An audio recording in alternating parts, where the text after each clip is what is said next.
أعوذ بالله من الشيطان الرجيم. بسم الله الرحمن الرحيم.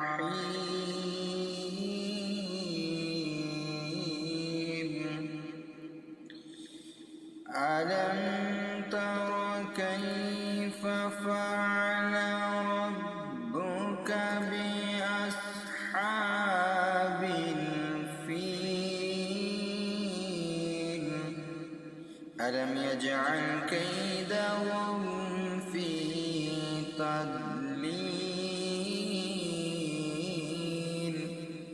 وأرسل عليهم طيرا أبابيل ترميهم بحجارة من سجيل فجعلهم كعصف